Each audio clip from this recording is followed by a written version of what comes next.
sacrificar o tempo da mensagem, que a mensagem tem primazia. Coloca 2 cadeiras para mim aqui, por favor. Marquinhos, eu vou te entrevistar. Não vou deixar passar isso, não. Música gospel, da música evangélica.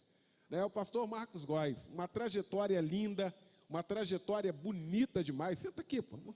Eu prometo que eu não vou sacrificar o tempo da mensagem. Mas, irmão, eu quero agradecer a Deus o privilégio que Ele concede estar aqui. Deus que faz isso, né? É na agenda de Deus, a igreja fez uma agenda, orou e Deus quis, aprove o Senhor esse nosso encontro aqui. Pastor Marcos Góes, bom demais, meu irmão, te encontrar aqui. Puxa vida, que alegria. Como é que você está? Você está compondo, continua compondo? Como é que você está? O que você está fazendo? Parado, eu sei que você não fica, você não consegue ficar. O que você está fazendo, pastor Marcos Góes? Eu sou um ser humano como qualquer um. Então, eu sou avô, sou pai, né? Esposo. Na verdade, a gente continua fazendo as igrejas. Hoje eu estou aqui, amanhã estarei em Alcântara, eu fui à Vitória da Conquista. A gente vai indo nos lugares onde Deus manda a gente ir cantando essas canções. E o impressionante é que eu já falei com Deus várias vezes e eu falei assim: Senhor, tem tanto cantor bom hoje em dia, né? Mas cada dia nasce uns 20. Muita gente cantando. E por que ainda as pessoas cantam as músicas do Marcos Góes? Que mistério é esse? Que segredo é esse? Nós vemos o pastor Carlos aqui fazendo esse culto. Você vê, eu faço sempre questão nos cultos onde eu vou de cantar com violão, porque eu amo ouvir a igreja cantando. Eu amo, é uma coisa assim maravilhosa. E também é um termômetro para saber se o povo continua cantando as músicas ou não. Continua, então eu vou seguindo. Confesso a você que várias vezes eu pensei em desistir. Está aqui a minha esposa Valéria, que sabe disso. Uma vez no carro, chorando, eu pedi para Deus para me voltar para a minha profissão na área de desenho, né? Falei assim: deixa eu voltar, porque a gente que vive do ministério, às vezes é um pouco angustiante, porque a gente é abençoado pelas ofertas das igrejas, entendeu? E isso cria no coração, confesso aos irmãos, é algo que eu estou confessando aqui para vocês, está indo na internet também, mas eu confesso que é uma coisa que angustia, você viver da dependência de Deus. Não é uma angústia má, mas é uma dependência de você orar e de esperar Deus agir. E o que é que tem acontecido? Os pastores continuam chamando. Pastor Carlos mesmo, a gente estava conversando lá embaixo, eu falando antes de você chegar, falando assim: olha, eu espero que Deus, eu nunca ligo para pastor para me convidar.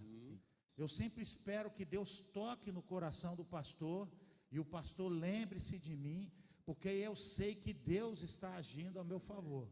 E foi o que aconteceu hoje com o pastor Carlos. É um presente do pastor Carlos, ele falou para mim lá embaixo: é um presente que eu estou dando à minha igreja, trazer vocês aqui. É um privilégio, mas é um presente. Foi essas palavras que ele disse lá embaixo.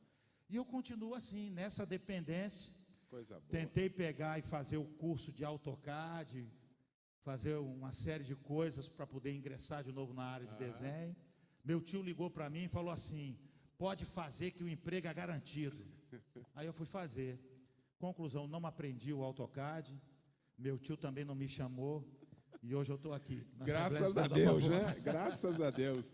Você continua... Bom, gente, o Marcos Góes, pastor Marcos Góes, hoje faz parte de uma geração de ouro da música. Ele conviveu nada mais, nada menos com o Janires. Que escola boa, não é? Que base nós temos da música com o Janires, que eram, de fato, aquela que era a música profética. Você pega a Casinha, que ele cantava em 80, Casinha hoje, há 30 anos atrás, e quem passou por aquela escola continua firme até hoje, não, pastor Marcos Góes? O Janires, quando ele morreu em 80, se eu não me engano, foi 88, né? Ele morreu indo daqui para Belo Horizonte, que ele ia para a MPC. Ele tinha estado em Bento Ribeiro, na Congregacional, que é a Igreja da Vigília.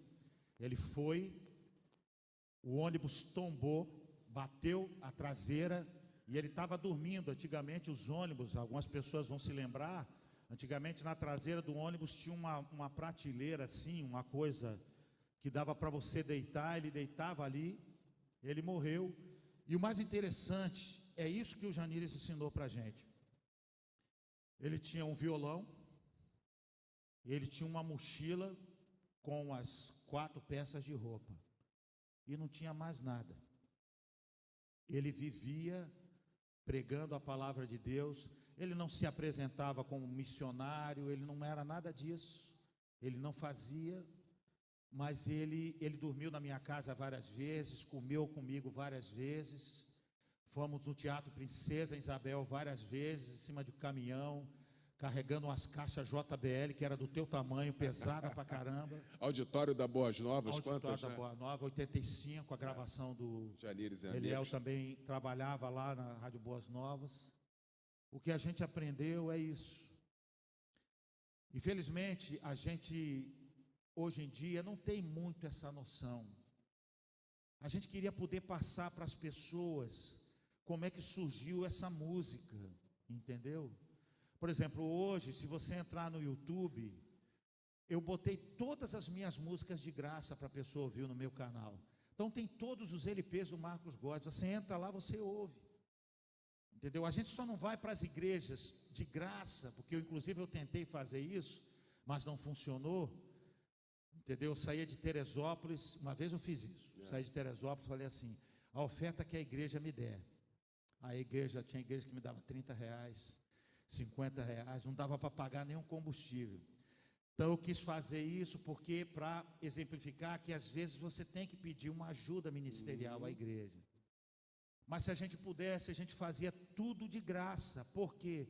Porque o reino é assim: de graça receber e de graça dai. Mas nós, tanto eu e muitos outros cantores, a gente vive da dependência de Deus. E é isso que funciona. Então, eu acho que essa é a maior lição que a gente pode aprender. Trazendo o que aconteceu lá atrás, nos tempos dourados, como você diz, mas foi tempo de escavação braba. Verdade. Eu lembro que eu fui numa Assembleia de Deus, irmãos, a Assembleia Templo Central da Assembleia de Deus do Recife.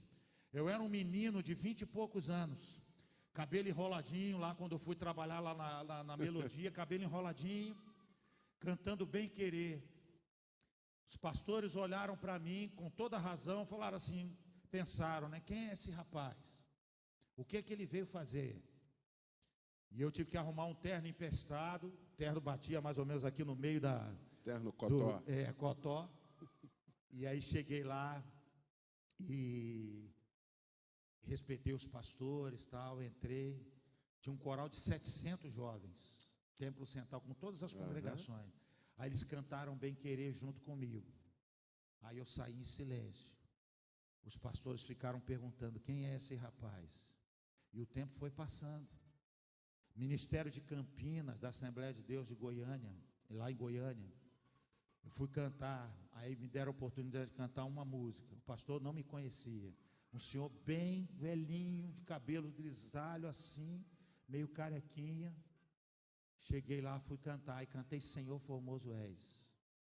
Subi do auditório, cantei, e quando eu estava voltando, ele segurou no meu braço, falou: canta mais uma. Aí cantei Bem Querer. Aí ele falou, segurou no meu braço, canta mais uma. Aí cantei outra música. Aí ele falou: senta aqui no púlpito. Aí eu sentei. Aí ele falou para mim: amanhã vai ter churrasco lá em casa, você quer ir no churrasco? Falei: não, pastor, eu não posso ir que eu tenho viagem.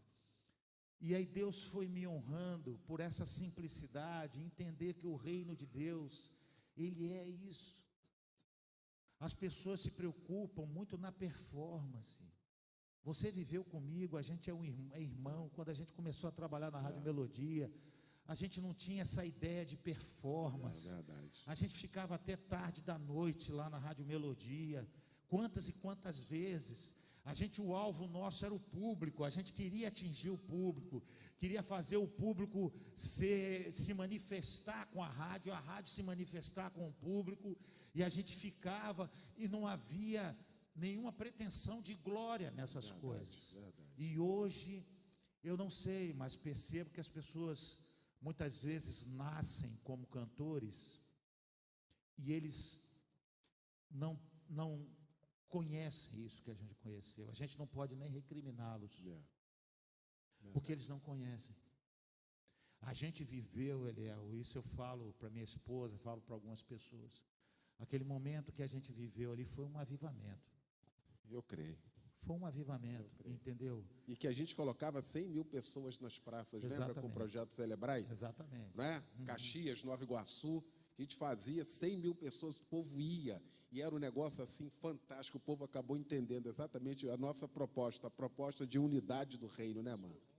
Eu acho assim, falando uma coisa para vocês, e foi de Deus esse papo que a gente está tendo aqui, quero dizer para vocês algo muito importante. O reino de Deus, ele é feito na simplicidade, irmãos. Eu quero dizer uma coisa muito séria para vocês. Eu sei que o Eliel responde da mesma forma. Nós não temos glória, irmãos. Você conhece a voz, essa voz ali pegou o microfone, você conhece. Essa é a voz que está com você todos os dias na sua casa. Houve canções como Vai, Não Peques Mais, Bem Querer, que atingiram pessoas que eu não conheço, e Eliel também, a voz dele atingiu pessoas que ele não conhece, foram transformadas pelo debate, pelas mensagens, pela palavra que ele continua pregando nas igrejas, as músicas que continuam sendo cantadas. A gente não sabe o alcance disso tudo, e eu quero dizer para vocês, eu não quero nem saber, porque o que eu quero é ter a minha missão cumprida, Eliel, entendeu? Quando eu falei para Deus que eu não queria mais, Deus permitiu que eu continuasse, porque o que é que eu entendi? O que é que a minha esposa Valéria entendeu? Que a missão não foi cumprida ainda. Exatamente. A gente ainda precisa ir mais. A gente precisa caminhar mais. Eu não sei aonde a gente vai. Eu não sei aonde Deus vai levar a gente, entendeu? Mas quando eu vejo o povo cantar as músicas, eu fico olhando, a minha oração aqui no violão é sempre na minha mente, é assim: Senhor, abençoa o teu povo, faz o teu povo seguir em frente, faz o teu povo caminhar em frente, que a nossa vida, a nossa voz, aquilo que a gente está fazendo ainda, entendeu? Eu tenho 58 anos, quantos anos você? 59, eu tenho 50, tu é mais novo que eu, daqui a pouco eu estou com 60 anos, eu fico olhando assim, Deus podia me dar uma aposentada, né? Pegar e me dar uma aposentada, me dar uma aliviada. Mas eu acho que Deus vê em mim, em você, cara, um fôlego. É isso mesmo. Eu acho que a gente tem uma herança, um negócio de Deus no nosso coração, que Deus vai levando a gente. Amém. A missão. Deixa eu encerrar aqui, para a gente passar para a mensagem, e eu quero aproveitar esse momento, Marcos, e te agradecer.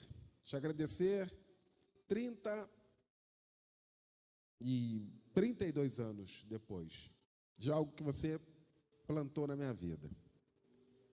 Eu era um locutor folguista, fazia folga na Rádio Melodia, e o Marcos Góes era o coordenador, juntamente com o Alex Gonzaga, do Novo Som. E, na oportunidade, o grande nome, um dos grandes nomes lá, entre Gustavo de Moraes, Mônica Valéria, Graça e Paz, talvez um dos maiores comunicadores do mundo, o Paulo César Graça e Paz, por caridade, ele acabou tendo que sair da rádio, e ele fazia o horário nobre da rádio, horário de 12h às 4h, e criou-se um impasse na rádio, vai chamar quem para substituir Paulo César Graça e Paz? E aí, Marcos Góes matou no peito e disse: não, vamos colocar o Eliel. E o Alex também comprou a ideia, e eles assumiram a responsabilidade diante do Francisco, dono da rádio, Francisco Silva, e assumiram essa responsabilidade, me chamaram, me deram essa missão, e eu quero te agradecer, irmão, 32 anos depois. Obrigado.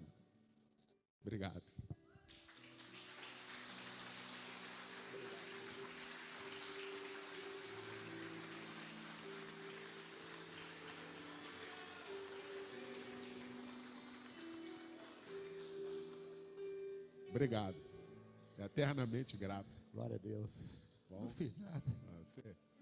Obrigado. E eu tive a oportunidade de, em Cristo, honrar você, o Alex, porque isso aqui que a gente está fazendo aqui, a gente tem que fazer em vida. Depois que morre, não adianta falar absolutamente mais nada. E Deus está dando essa oportunidade, Deus te agradecer, depois desses anos todos. Obrigado, meu irmão, te amo.